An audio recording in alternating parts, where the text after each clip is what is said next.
Alors bonjour à tous, je suis ravie de vous retrouver pour la première édition des entretiens de la petite voix.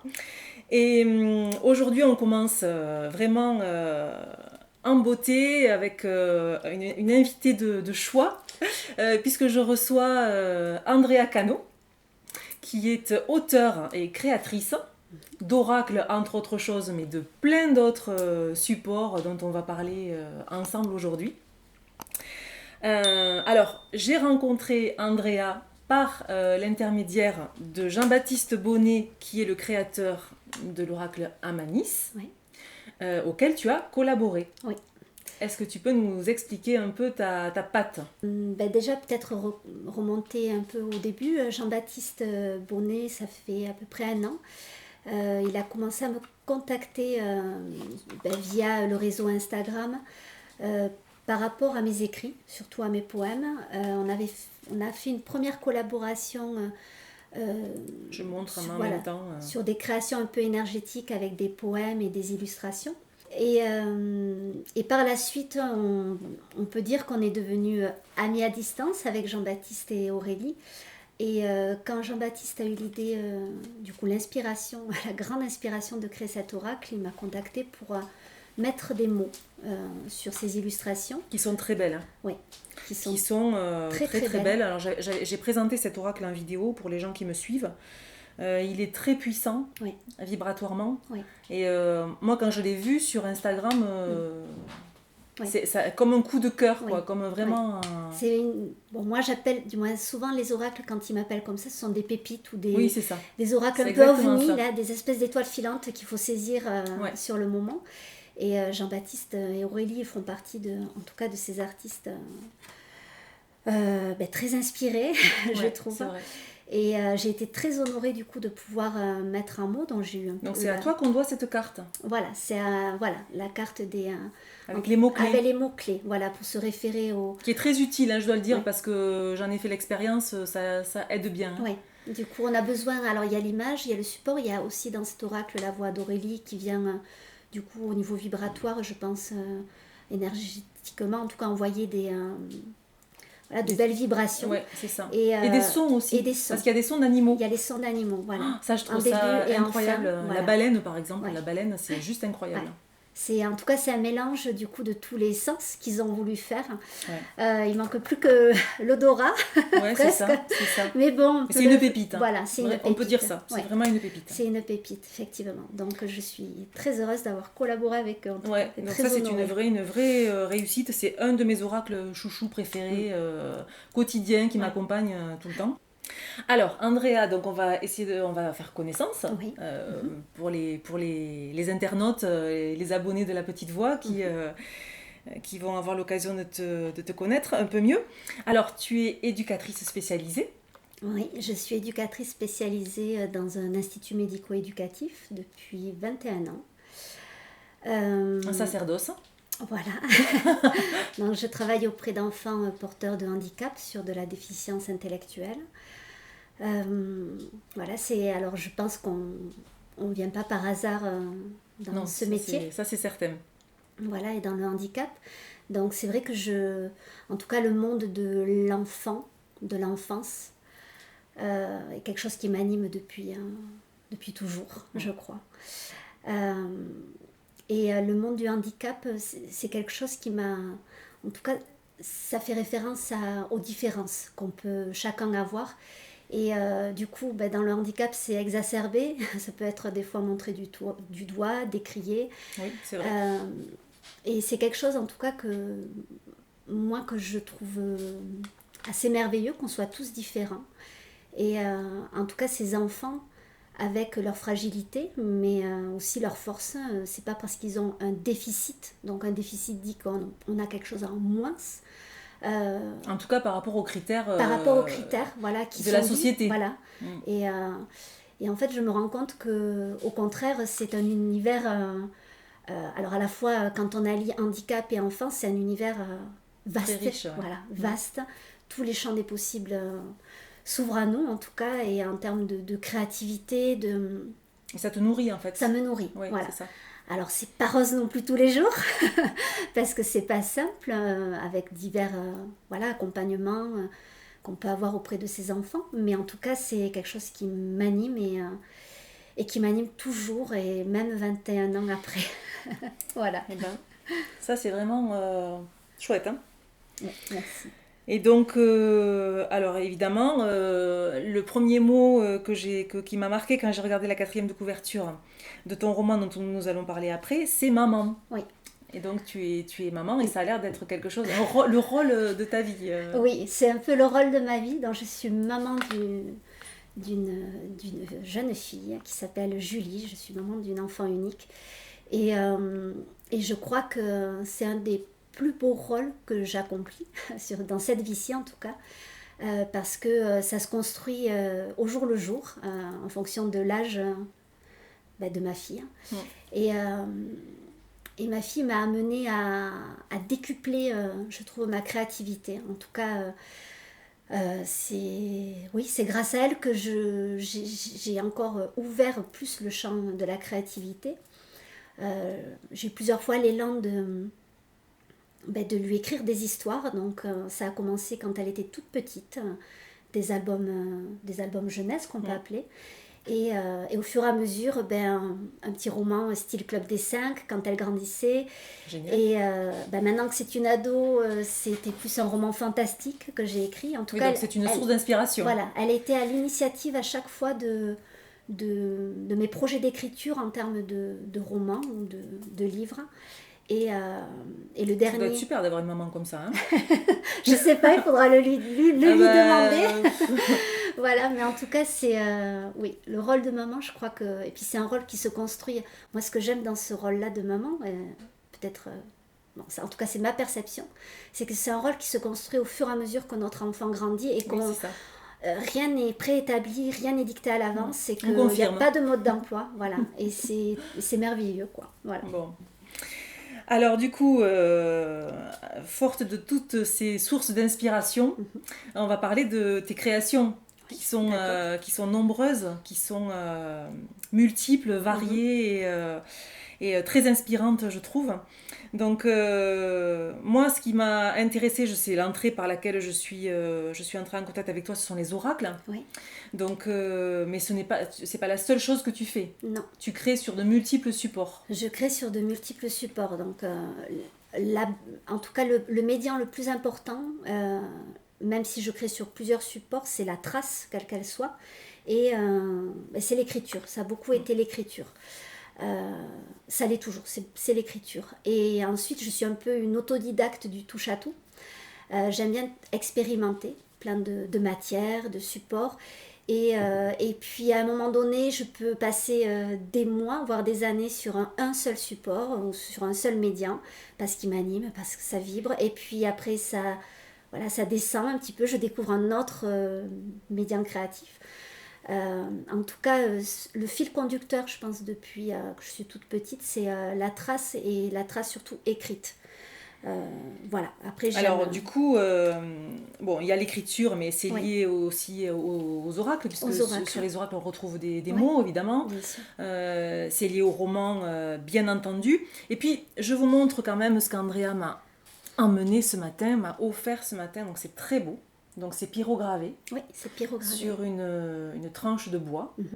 Donc c'est une autre corde à ton arc. Voilà, c'est très beau, moi j'adore. Les dessins sont très fins. Et je vais m'en servir pour recharger mes cartes, mes minéraux. Voilà, donc j'avais un peu l'impression que c'était Noël ce matin. Voilà, donc c'est vraiment un univers créatif, j'ai l'impression, très foisonnant. Oui. Et donc là, on va un peu rentrer dans le vif du sujet avec la présentation de ton premier oracle qui s'appelle le petit oracle poétique. Poétique, oui. Donc le petit oracle poétique. Alors, je vais le défaire. En fait, très vite, c'était il y a à peu près 2 ans, j'ai eu en tout cas un élan, j'ai eu des mots d'abord qui sont arrivés, à peu près entre 30 et 40 mots que j'ai commencé à écrire en me disant c'est rigolo, tous ces mots, ça fait beaucoup référence en tout cas à la nature. Je suis très très liée à la nature et puis aux 4 éléments. C'est quelque chose... En fait, c'est la structure du jeu. C'est la structure du jeu, voilà. Il y a 10 cartes, 10 cartes par élément. Oui, c'est ça. Alors là, je ne les ai pas triées, Voilà. mais par exemple, l'écume. Voilà, donc c'est l'élément eau, après il y a l'ombre, l'élément air, et du coup il y a 10 cartes par chaque élément.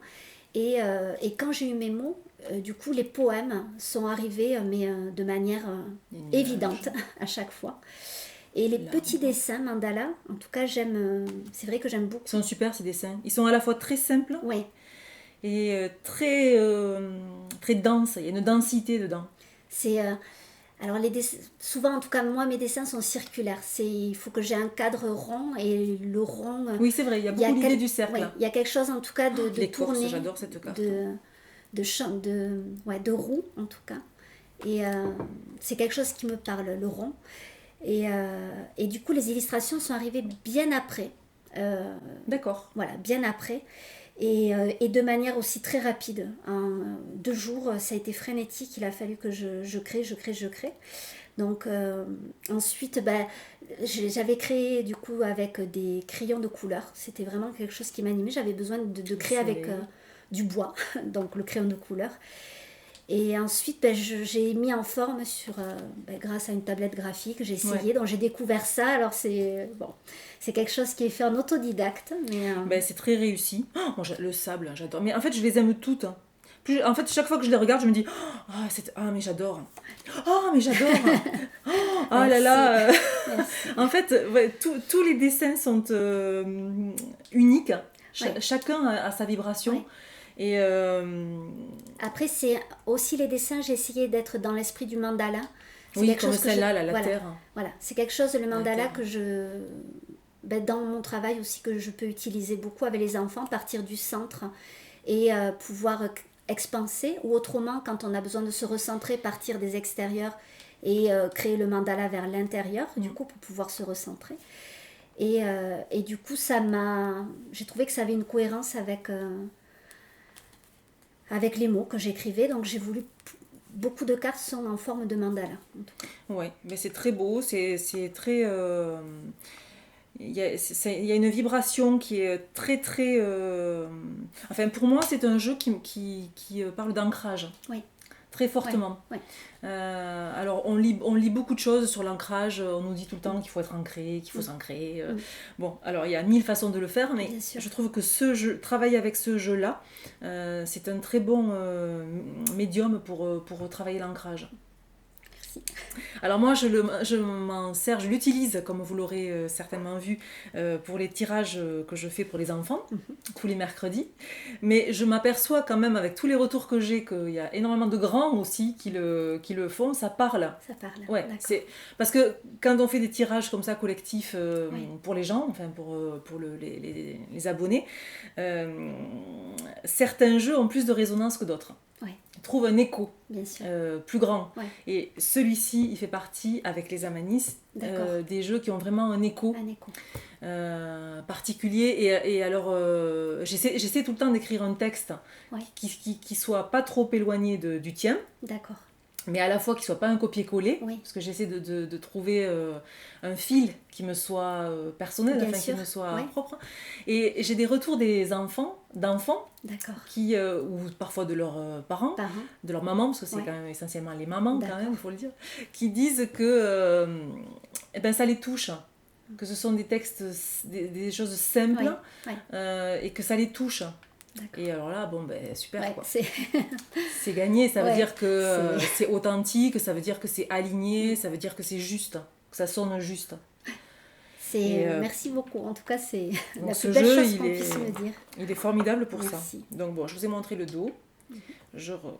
Alors, par rapport à cet oracle dont on vient de parler, tu as quelque chose, je crois, à nous présenter. Oui, alors du coup, le petit oracle poétique, grâce à Antoinette Chardonnel, elle m'a dit de le mettre en valeur, donc je l'ai mis en valeur. Tu as fait un prototype. Un prototype, voilà, avec un dos de cartes que Antoinette m'a envoyé. Qui est très beau. Voilà, où ça reprend les 5 éléments, J'adore. en tout cas les Ouais. symboles des 5 éléments, et où on retrouve à l'identique les illustrations. Donc, ce sont les mêmes cartes. Hein. Ce sont les mêmes cartes, mais du coup, voilà, qui glissent bien sur papier glacé. Oui, parce que ça, j'ai oublié de le préciser, c'est toi qui l'as fait. Ouais, c'est moi qui l'ai C'était, fait à ma maison. fait maison. Oui, c'est du fait maison. Voilà. Alors que celui-là, c'est du coup sur une plateforme en ligne. Une version professionnelle. Voilà, professionnelle pour avoir un rendu un peu plus pro. Voilà. Alors, la question qui me brûle les lèvres et que vous devez vous poser tous, c'est où est-ce qu'on va pouvoir se le procurer? Alors là, cette question, en fait, là c'est un prototype. Hein. Au jour d'aujourd'hui, je ne sais pas trop Quoi en faire. comment en faire. En tout cas, à la demande, je peux envoyer en tout cas le petit oracle poétique, mais fait maison. Ouais. Parce que forcément, entre le prototype, le joli papier glacé, oui, évidemment, c'est il y pas a le un même coût. coût. Voilà, il y a un coût. On le comprend aisément. Et moi, l'important en tout cas, c'est que ce soit accessible. Au final, c'est pas tant la matière ou c'est les mots quoi qui sont importants, les dessins, et sur n'importe quel papier, voilà. C'est. Mais peut-être que ça pourrait être envisagé à la commande. S'il y a des personnes qui ont un coup de cœur, qui sont attirées par ton univers. Alors c'est un aspect en tout cas pour l'instant que tu n'as pas développé. Que j'ai pas développé. Alors les personnes intéressées peuvent me contacter et moi j'envoie avec grand plaisir mon petit oracle poétique mais fait maison. Alors je mettrai les liens pour pouvoir contacter Andrea sous la vidéo. Donc si vous aimez son univers, voilà, elle vient de le dire, vous pouvez la contacter pour vous procurer le petit oracle poétique. Alors, on va passer au deuxième oracle de ta création, qui est l'oracle de l'envol. Alors, je vous montre le dos parce que quand même, il est magnifique ce dos. Il est très très beau, très coloré. Et alors, ce petit oracle, il est accompagné d'un livret. Donc nous avons à l'intérieur des cartes animales et des cartes végétales. Et des cartes, j'allais dire de terre, enfin de... Alors, il y a 3 cartes un peu étoiles, le soleil, la lune et les étoiles filantes. Oui, il y a les cartes astrales. Voilà, astrales et les chakras. C'est ça, les cartes astrales, les chakras, les cartes végétales et les cartes animales. C'est ça. Voilà. Alors, comment... bon, il est aussi beau que le premier, avec une énergie différente. Oui. Je ne saurais pas trop expliquer pourquoi, mais c'est une énergie... c'est très lumineux. Oui. Alors, contrairement à l'oracle poétique où c'est les textes qui sont... Du moins, les poèmes sont arrivés comme une évidence et les dessins sont arrivés après. Là, c'est un tout autre processus. C'était cet été. Du coup, de manière assez frénétique, j'ai fait plusieurs aquarelles, en tout une 40aine, que j'ai enchaînées les unes après les autres sans voir au début la cohérence. En tout cas, c'était des fonds d'aquarelle. Et ensuite, j'ai eu l'élan du coup à l'intérieur, avec un feutre de calligraphie, de créer du coup les illustrations à l'intérieur de chacune des aquarelles. Moi j'adore, hein. C'est très fin, les dessins sont très très jolis.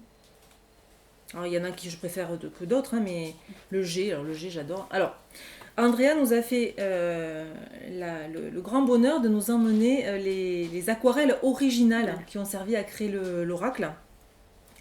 Le G. Donc, le G, voilà. Je vous laisse profiter de ces petites merveilles qui sont très très belles. La libellule, alors c'est vrai que quand je trouvais des éléments en lien avec l'animal ou le végétal, je l'incorporais dans mon aquarelle. Et donc les aquarelles, je les ai créées vraiment, ça a été sur une semaine, comme une évidence. Et les mots sont arrivés après, donc c'est un tout autre processus. Oui, c'est... Et là où vraiment l'énergie de l'enfant intérieur était décuplée, quoi. Vraiment, j'ai senti... Alors c'est vrai que c'était aussi en période... Je pense que les saisons ont une influence, en tout cas sur moi, ont une influence. Non, ça c'est sûr. Et voilà, je l'ai créé une période d'été. Avec d'où la luminosité. Voilà, avec une énergie très solaire. Ouais. Et, mais on le sent, hein. C'est vraiment... c'est un oracle qui est presque sensoriel. Enfin, oui, oui. Hein, c'est... En tout cas, c'est... Alors, en sachant que c'est des...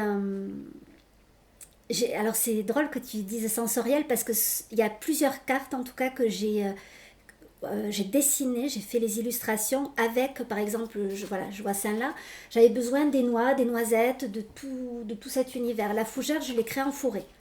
Celle-là, elle est magnifique. Voilà, clairement, je l'ai créée en forêt. Dans mon jardin, j'ai foison de myosotis, donc j'avais besoin d'être proche, en tout cas, de...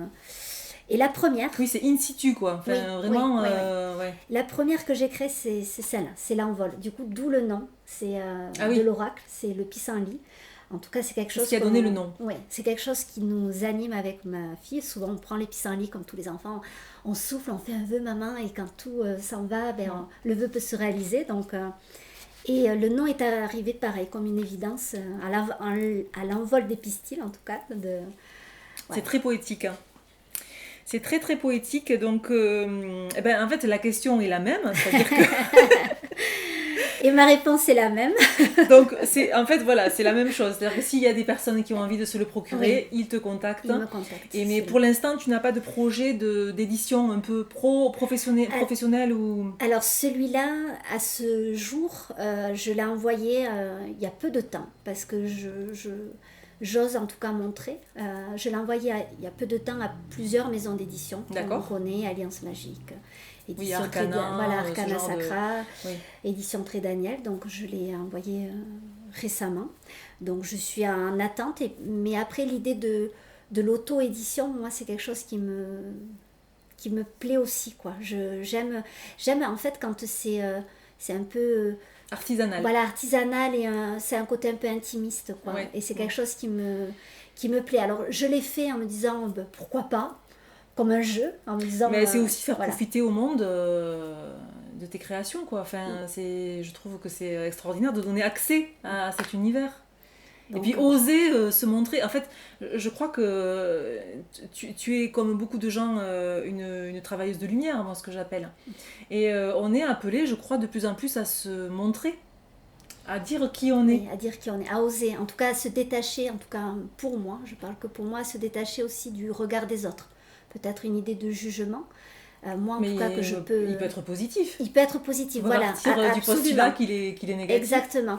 Mais du coup, je crois que finalement, c'est comment moi j'arrive à me regarder moi-même, quoi. Oui, c'est ça. Voilà, le regard des autres m'invite à poser un autre regard sur moi-même, à accepter au final qui je suis et puis me foutre la paix. C'est dans un livre, ça, je crois. Ouais, mais c'est Il est temps de ça. se foutre la paix. C'est exactement ça. Voilà. Laisser les injonctions, la pression, etc. Tout ce qu'on croit devoir faire. Tout à fait.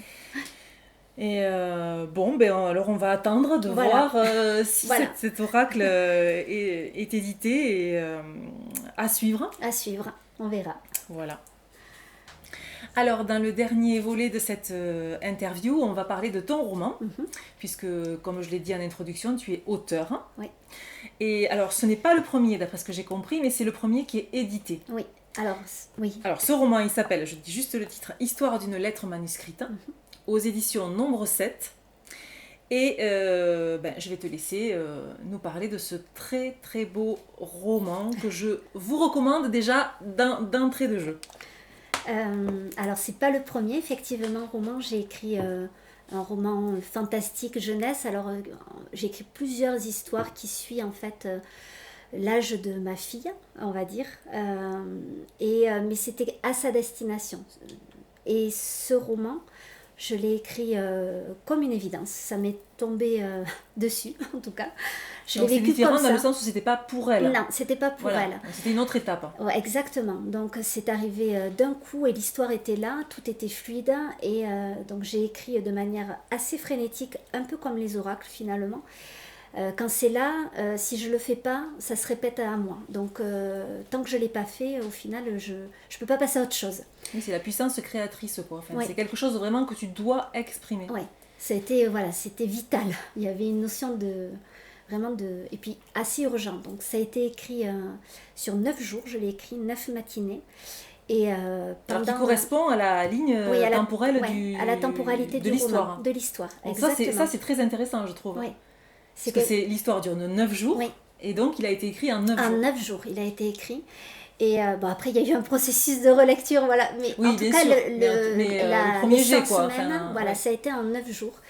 Et donc pendant le premier confinement, où j'avais pas plus de temps au final, parce qu'on continuait à travailler, mais ça a été... voilà, comme une évidence, il fallait, quoi. Oui, ça a été propice. Ouais, ça a été propice en tout cas à l'écriture de ce roman. Alors, à l'éclosion. Il suit l'histoire. Alors, aux éditions Nombre 7, j'en parle un petit peu. Du coup, quand j'ai écrit le premier jet, je l'ai envoyé à une amie très proche, qui m'a dit, Mandra, il faut que tu l'envoies, quoi, à des maisons d'édition. Et moi, en rigolant, bah non, quoi, mais non, je me suis juste amusée. Voilà, pourquoi faire, quoi. Et elle me dit, mais si. Donc, du coup, ça a été très simple, là aussi. Moi, j'ai pris une liste de maisons d'édition. Les maisons d'édition dont ça me parlait, le nom, j'ai envoyé. Donc, à l'intuition. À l'intuition, sans me dire qu'est-ce que c'est. Parce que du coup, j'ai découvert le monde de la maison d'édition. Il y a des maisons d'édition à compte d'auteur, à compte d'éditeur. Oui, c'est complexe. C'est très complexe. Et alors, moi, alors ça, je ne connaissais pas. Et nombre 7, pourquoi? Bon, tout simplement parce que le 7 est mon chiffre oui, favori. C'est symbolique. Voilà, c'est un chiffre important. Et du coup, j'ai été contactée par Vanessa qui a eu un coup de cœur pour ce roman et qui m'a dit, mais nous, on veut que vous participiez. Et ils sont basés où? À Nîmes. Ils sont à Nîmes. D'accord. Voilà. Donc, c'est une maison, c'est une maison d'édition, petite, ou en tout cas pour moi... c'est une maison d'édition. C'est une maison d'édition, peut-être, à mon sens, peut-être pas assez reconnue. En tout cas, elle permet aux auteurs qui ne sont pas connus de se faire connaître, de se faire connaître et de donner la chance à tous. D'accord. Voilà. Donc là, tu as passé le cap. J'ai passé le cap. Et il est donc édité. Oui. Et alors, c'est difficile de raconter l'histoire sans dévoiler en fait le cœur de l'intrigue, enfin le cœur qui fait tout l'intérêt de l'histoire. Mais en tout cas, ce qu'on peut dire, c'est que c'est un roman qui parle qui parle de bienveillance. Qui parle de la force des relations humaines, quand elles sont très authentiques, et qui parle alors on pourrait le mettre dans la catégorie des romans initiatiques. Oui, je pense. Parce que c'est l'histoire d'Aurore, on peut déjà dire ça quand même, qui va vivre 9 jours de sa vie, un peu entre parenthèses. Oui.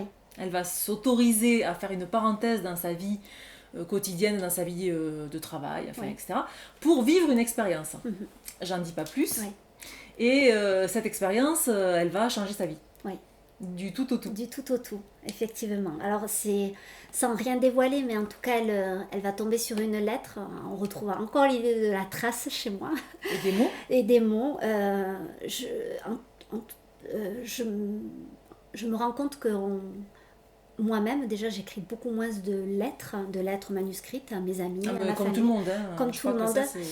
J'ai renoué avec cette idée d'écrire des lettres depuis quelque temps, où j'envoie des lettres aux uns et aux autres, et je me rends compte que le processus d'écrire, en tout cas une lettre, et pas d'envoyer un texto ou un mail, est totalement différent, et permet en tout cas de prendre le temps, d'être en relation avec l'autre même s'il n'est pas là, de choisir ses mots, de prendre soin.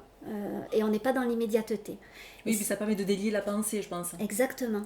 Et du coup, dans cette histoire, j'avais à cœur de renouer avec l'écrit. Avec l'écrit. Et cette idée que que ça pouvait aussi avoir, de recevoir une lettre, ça a un autre impact que de recevoir un smiley, un mail, Mais un en texto. plus, je pense que tout le monde adore recevoir Des lettres. des lettres. Oui, des lettres. En Ouais. plus, bon, ça, comme c'est évidemment de plus en plus rare, Ouais. euh, Ouais. c'est un cadeau, quoi. Oui, c'est ça, c'est exactement ça. Et du coup, c'est l'histoire d'Aurore qui va tomber voilà, sur une lettre qui va un peu bouleverser sa vie. Et alors, ce que moi j'ai trouvé très touchant, c'est qu'à ce jour, j'ai reçu quand même plusieurs lettres de personnes qui ont lu Qui ont lu le livre. qui ont lu le roman. Et des lettres du coup qu'ils ont écrites Et oui. pour initier ce mouvement que ce roman, en tout cas, c'est vrai que ce roman pour moi c'est un peu comme une graine et j'espère que ça va permettre à des personnes peut-être d'oser quoi déjà à nouveau écrire, mais au-delà de ça, oser être vrai quoi, être authentique dans les Et relations. alors la question que je me posais, c'est si tu avais dans l'idée ou si tu avais la perspective que quelqu'un réalise ce qui se passe dans l'histoire. Alors, moi, je trouverais ça... Très concrètement. Oui, très enfin, concrètement. Alors, c'est un peu l'histoire des chaînes. Oui, c'est ça. Quand on était gamin, si tu envoies 8 personnes, tu auras... Oui, ce qui nous exaspère voilà, aujourd'hui. Ce qui nous exaspère, exactement. Et en fait, je me suis rendu compte... Alors, moi, je pense avoir déjà vécu ça, puisque j'ai déjà écrit des lettres et déposé des lettres. En tout cas, eu l'élan d'écrire des lettres à des personnes que je connaissais pas, en me disant, mais ils vont me prendre pour une dingo. Ah, mais donc c'est quelque chose que tu as déjà expérimenté. J'ai déjà expérimenté ça pas sur autant de lettres qu'Aurore dans le processus, mais sur quelques lettres. Et où je me suis rendu compte que ce que j'avais écrit à ce moment-là pour ces personnes-là, que je ne connaissais pas, ont résonné. Oui, il y avait eu un impact fort. Et ça, je l'ai fait il y a à peu près une dizaine d'années. D'accord. Et c'est quelque chose qui était resté un peu en sourdine dans ma tête et qui est revenu un peu à la charge parce que j'ai du trajet pour aller à mon travail. Et quand je suis arrêtée à des feux, à des endroits, forcément on croise d'autres gens en voiture. Et souvent, moi, je croisais des regards et pof, j'avais comme des mots ou l'envie de leur écrire une lettre. Quoi. Je me suis dit, c'est rigolo, ça revient, cette histoire de lettres, tout ça. Et puis un matin... Un matin, c'est arrivé. Voilà. Et l'idée est très très bonne. L'idée est très originale. Et moi, j'aime en fait cette idée que ça va donner envie de le vivre en fait. Oui, j'aimerais. Parce que et c'est quand même quelque chose de très très rare. Ouais. Moi, je lis beaucoup. Les livres qui m'ont donné envie de faire des choses réellement, enfin, hormis les bouquins de développement personnel, je parle pas de ça, mais les romans qui donnent envie aux gens vraiment de passer à l'action et d'expérimenter des choses dans la matière. Oui, exactement. Bon, mais là, c'est le cas. Oui, en tout cas, c'est une invitation. Moi, je l'ai voulu comme ça, que ce soit une invitation. Ah, mais ça fonctionne. Un élan. Voilà. Ça fonctionne à 200%. Ok. Donc c'est une très très belle histoire. Alors moi j'avais fait un post dans un story où j'avais écrit que c'était un roman doudou, un roman chamallow. Donc voilà, je vous le conseille encore une fois, lisez-le. Alors on peut le trouver je pense assez facilement. Oui, à la maison d'édition, elle a une boutique, nombre 7. Ou autrement pareil, aussi en me contactant, puisque j'en ai plusieurs et je peux du coup les dédicacer. Voilà, donc vous savez ce qu'il vous reste à faire. N'hésitez pas. Commandez-le, lisez-le, emparez-vous de son énergie et transmutez-la dans la matière. Merci beaucoup. Merci. Alors, nous allons conclure cette riche et passionnante interview avec juste une évocation peut-être de ton projet d'écriture actuel. Voilà, alors je participe à un concours d'écriture aux éditions Jouvence en lien avec Librinova et aux éditions Pocket. Donc là, c'est autre chose, c'est une autre démarche. Avec une contrainte, puisque le thème est imposé. Alors, 2 thèmes sont imposés, il y a aussi une contrainte temps qui est imposée. Et du coup, c'était plus un challenge pour moi. Même si un des 2 thèmes, en tout cas le thème que j'ai choisi, ésotérisme moderne, forcément me parle. Voilà. Et sans en dire trop, c'est voilà, l'histoire encore d'une jeune femme Élise qui va vivre des expériences en suivant le cheminement des arcanes majeurs du tarot. Voilà. Bon, on va pas en dire plus. Non. On laisse le suspense Voilà, en l'état. Oui. Et donc juste, voilà, ce que je me demandais, c'était de savoir si, indépendamment du fait que le texte serait primé ou pas. Ou au concours, est-ce qu'il allait être édité? Oui, celui-là, en tout cas, les éditions Nombre 7, c'est des éditions vraiment avec qui je trouve qu'il y a tout un accueil, une bienveillance des personnes, des personnes qui prennent le temps de vous appeler, de faire des allers-retours par rapport à des corrections, qui prennent en compte votre avis. Et donc ce serait encore avec eux? Je pense que ça sera encore avec eux. En tout cas, ça me convient bien parce que c'est à petite échelle aussi. D'accord. Et voilà. Oui, on a compris que c'était une maison d'édition familiale. Oui, tout à fait. Voilà, qui donne sa chance aux nouveaux auteurs. Exactement. Ce qui n'est pas le cas tout le temps. Voilà, pas tout le temps. Ouais. Bon, et en tout cas, moi j'ai déjà hâte de le découvrir, ce nouveau texte. Merci Béatrice. Vraiment. Et c'est sur ces mots que nous allons nous quitter. En tout cas, un grand merci. Merci à toi. C'était très très intéressant et passionnant de te recevoir ce matin dans les studios de La Petite Voix. Merci à toi. Donc merci à la technique, sans qui rien ne serait possible. Merci Fred. Et puis voilà, moi je vous laisse sur ces bonnes paroles. J'espère que l'interview vous a plu et je vous dis à très bientôt pour une prochaine vidéo. Ciao ciao. Au revoir.